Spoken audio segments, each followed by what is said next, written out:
په جګړو کې د ولسي وګړو د تلفاتو شمیر د اندېښنې وړ دی. په هیواد کې د سولې د ټیکاو او د تاوتریخوالي د پای ته رسیدو په اړه د هیلو په زیاتېدو سره په یو وخت له ولسي وګړو څخه د خوندیتوب لپاره عدالت غوښتنې ډلې د جګړو پر مهال د ولسي وګړو د تلفاتو په اړه خپلې لاسته راوړنې خپرې کړې. دغه لاسته راوړنې ښیي چې د تیر میلادي کال په ترڅ کې 2615 تنه ولسي وګړي وژل شوي او 4072 تنه ټپیان شوي دي چې نږدې 50% کې عامل یې طالبان او د داعش تروریستي ډله او همدارنګه 9% افغان پوځیان پیژندل شوي دي. ما سر گروه های مخالف دولت صدا میکنم که لطفاً به لیاز خدا شما نکنین، مردم ما را نکشید.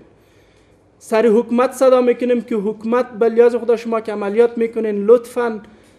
قماندانایی را که شما تعیین کردین او را بفهمانین و او را برشان بگوین که لطفاً شما که وقتی که هدف میگیرین چهار اطرافتان سعی کنین که افراد ملکی هستن یا نیستن.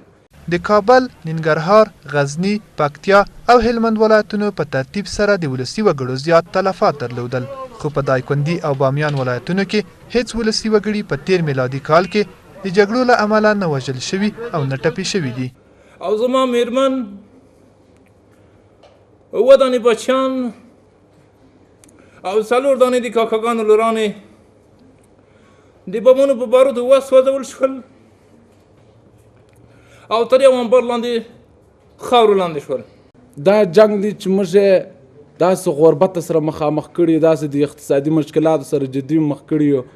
او دا جنگ دی چې موږ ورځ په ورځ داسې کسان معلول کیږي یا وژل کیږي. په دې منځ کې یو شمېر مخکینی پوځیان وایي چې د ولسي وګړو د تلفاتو په شمیر کې د کموالي لپاره دولتي ځواکونه باید د ورانکارو د ځپلو پر مهال له پوره پام څخه کار واخلي او په پرمختللو جګړه ایزو وسلو سنبال شي. اردوی افغانستان همین اکنون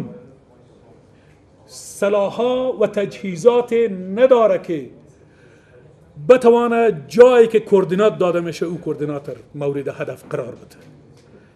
یکی ای باعثی میشه که تلفات ملکی میشه. دا په داسې حال کې ده چې لدې مخکې د افغانستان د وګړو د حقونو خپلواک کمیسیون هم د تیر میلادي کال په لومړیو 6 میاشتو کې د ولسي وګړو د تلفاتو له زیاتوالي څخه د راپور په خپرولو سره اندېښنه څرګنده کړې وه او وړاندې شوې شمېره یې ټکان ورکوونکې بللې ده.